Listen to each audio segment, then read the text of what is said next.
While I was having cancer in Georgia, they recommended I get a transplant. And most of the people that had the transplant died, unfortunately. He was diagnosed with a ganglioneuroblastoma.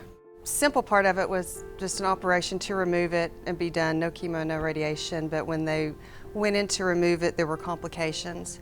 And out of a little over 300 centimeters of small intestine, about 80 to 90% went necrotic, and we're down to about 35 centimeters. The doctors in Atlanta gave him 2 to 5 years with transplants or whatever, and that was it. Jacob was 3, so that would have been in 2004. His bowels malrotated. We did the LAD procedure, and everything seemed to be going fine. And then a year later, his bowels perforated and ruptured. He had a volvulus.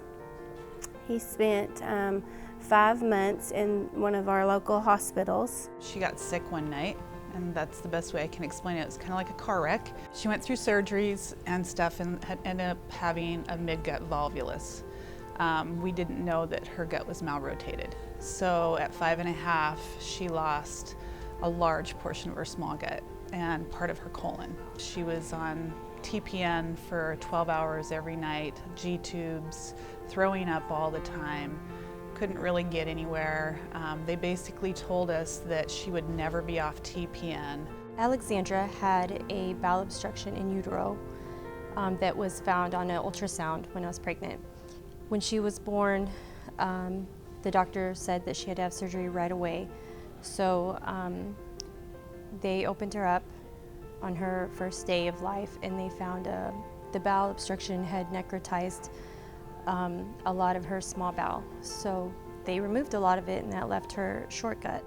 The main doctor that was taking care of her, the NICU doctor, said that she wasn't going to live and that I could let her go, and that you know, if she did live, she would only be about 5 or 6 years old, and that we would have a terrible life in and out of hospitals with infections. My Granny Dee Dee, I believe, went out and she went to like a conference or something and was asking around, and she heard about this hospital here in Nebraska. She got the phone number of the IRP clinic, and I called and spoke with Brandy, the nurse coordinator, and about 45 minutes later got off the phone and called my husband and said, guess what, we're moving to Omaha because this is amazing. Our pediatrician is a wonderful friend of ours, Jane Sneed, and Jane was like, you're going to Omaha. And I was like, Nebraska?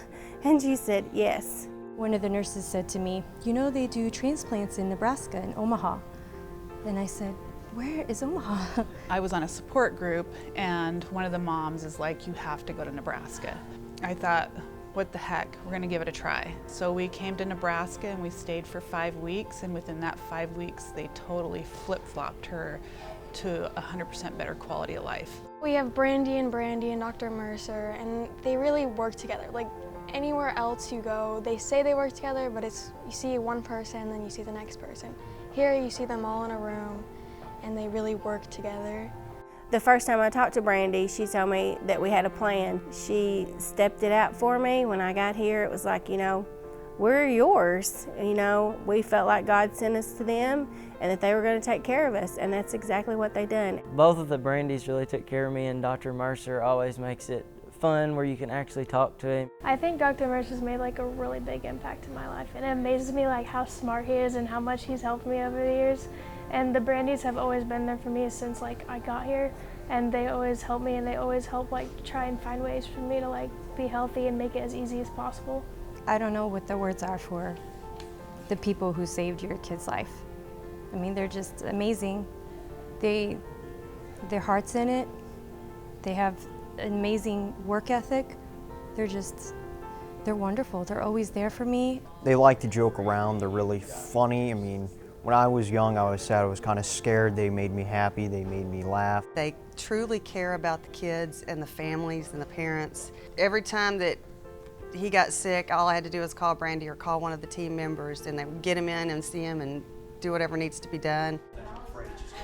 I think it's really neat, like sharing stories about like relatable things that no one else could relate to, like G-tubes and IVs, and like just having someone who understands like no one else could.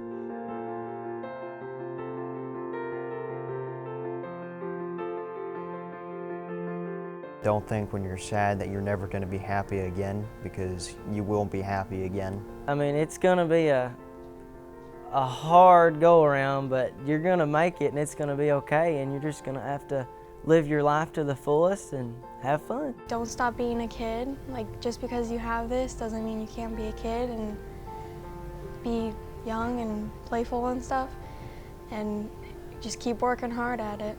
I told them to like stay positive and keep thinking positive and like keep your head held high, and you'll get through it eventually. It'll be tough, but it'll happen. Living with short gut, it's doable. You know, it's not something that is, it's not your life sentence. I mean, it's real, and you live with it, and it's just life. We just go on, live life to the fullest. To overcome and still be positive. That's huge.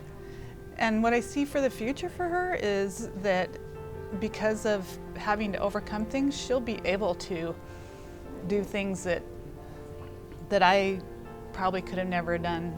And my hope is that she just continues on having a long, healthy life. And for a long time, I didn't think that would happen, but now I do. I want to go into the medical field. I'm not sure yet. I kind of like babies and kids, but I'm not for sure yet. It could be anything at this point.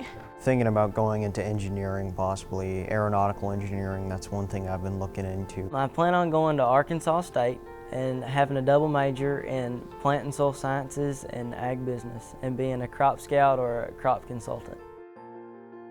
They will save your child's life, or at least give your child the best care and the best opportunity to survive. They know what they're doing. They've been doing this for 20 years.